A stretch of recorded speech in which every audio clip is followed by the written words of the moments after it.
Hey everyone, welcome back. I'm so thrilled to see everyone's smiling faces out there in YouTube land. Today I want to talk about two specific things. One is my response to an article, or a couple of articles actually, that have come out recently about Bend, and I want to give you my thoughts on those. And two, well, that's kind of a surprise. I'll keep that up my sleeve until we get to the end of the video. Okay? So buckle up if you're interested in Bend real estate at all. Stick around. You're gonna like this one.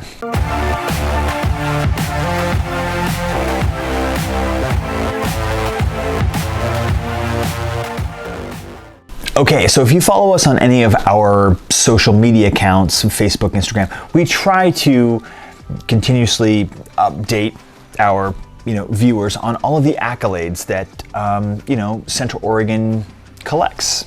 We mentioned it before, but Bend in particular racks up awards annually as, best place to live, best place to retire, best place to recreate, best place to start a small business, just best places to whatever it is. Two new articles came out regarding this, and I kind of want to dive into these a little bit. The first one's actually from a real estate publication called Inman, and the title is America's Hottest Neighborhoods, Old Bend District. It specifically targets a particular neighborhood called Old Bend. That's the core downtown area for those of you keeping track at home. Anyway, it goes on to say that Bend is one of the hottest markets in the country for small cities. Yes, I agree. And more specifically, that the city is changing.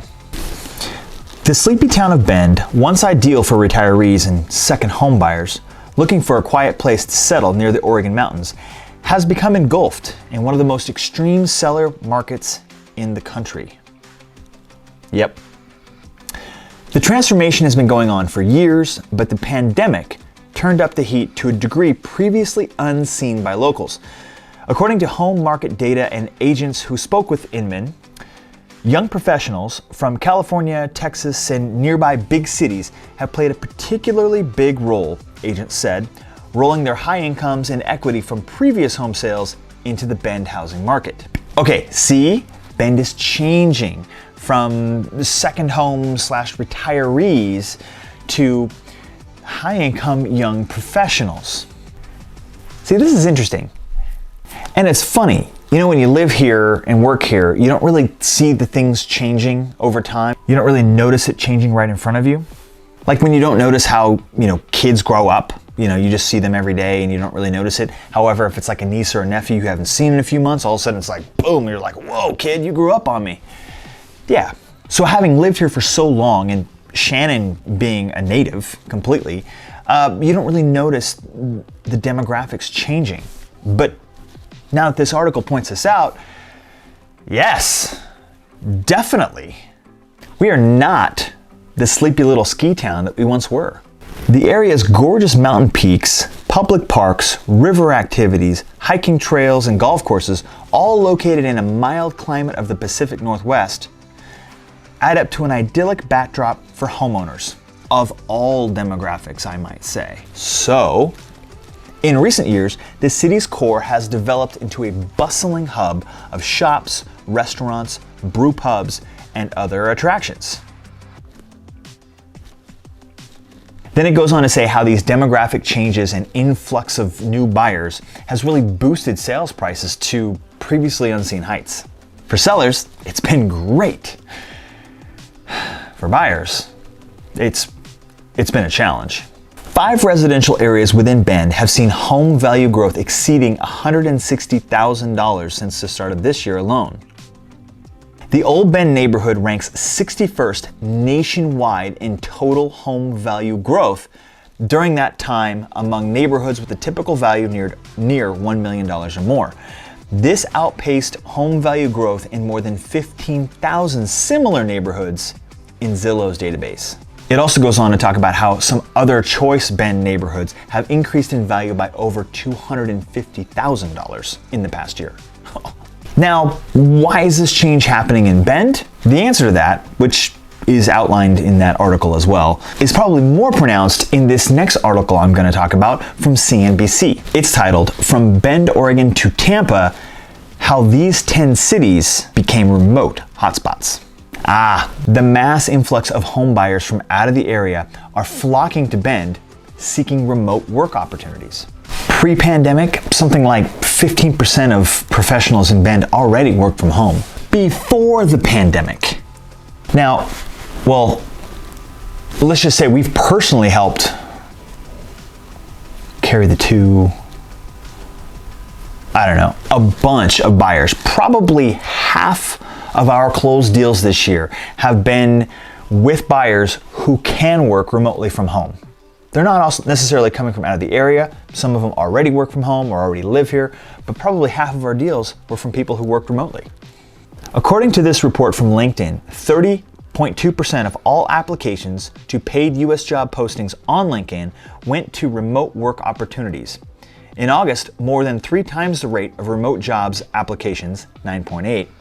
In August of 2020, and nearly tenfold from January 2020, where remote jobs made up only 2.8% of applications before the COVID pandemic hit the US. Okay, that was a little hard to understand. Let me just review and I'll round it here.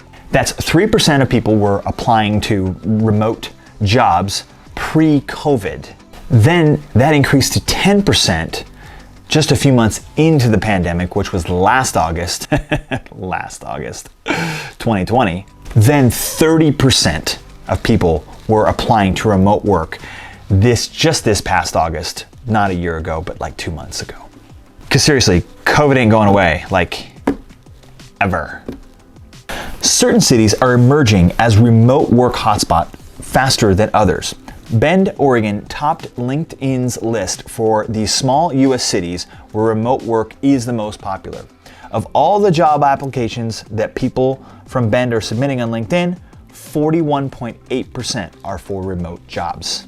They have a large city list too, and like on the percentages, Bend won that too. It's like the smallest and the largest cities. It's just the most people here are looking for remote work. But I guess this isn't news, right?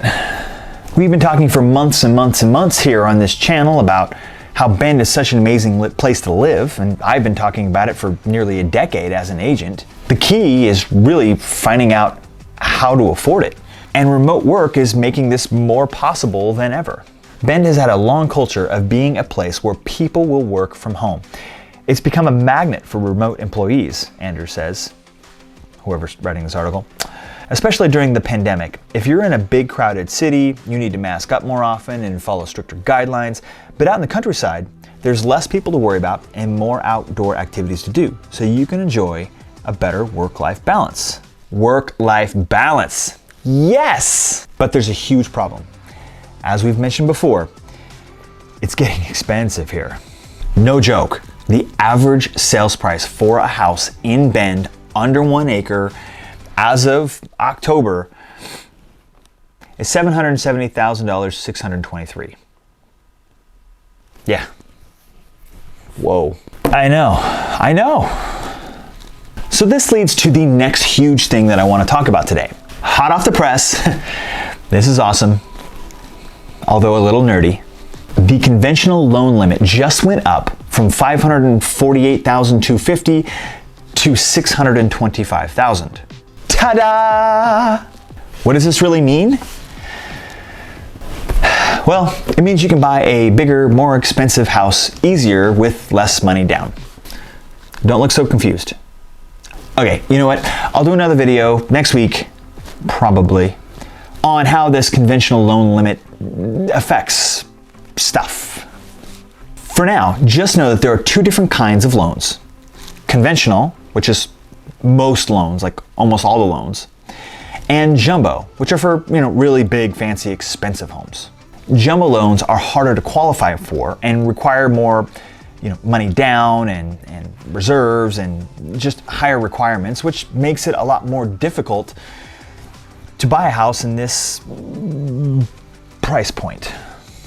Earlier this spring, sales prices were rising so fast that they were outpacing buyers' ability to qualify under the conventional limit. The simple way to say this is that homes got too expensive for most borrowers. But even the borrowers that could afford it were then required to have a ton of cash down, like 20%.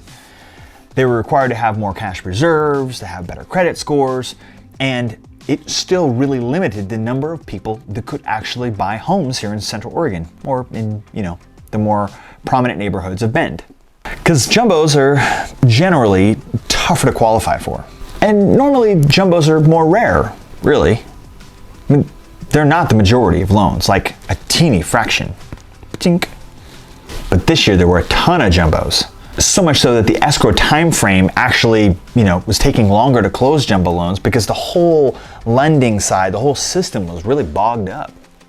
So like I said, the conventional loan limit has been bumped up to $625,000, which could really help a large number of buyers who are looking to get into a house this next year in the, $600,000 to $800,000 range.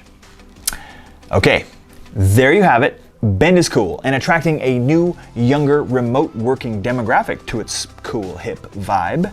And you can now afford more house with less money thanks to the conventional loan limit going up. If you are thinking about moving to Bend, please feel free to give us a call. We would love to help you make your move. There are a ton of moving parts, but you've got boots on the ground here with us, and we'd love to help you. Also, stay tuned for our next video coming up right over there. Be sure to click on that and also consider subscribing and clicking the little notification bell so you get updates on all of our next videos and, shenanigans, whatever we're up to. Thanks again for watching, and we'll see you next time.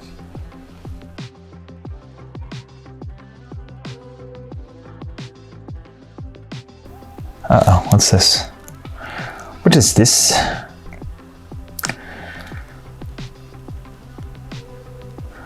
I already done that, okay. Send you to complete quiet, complete mute, thank you.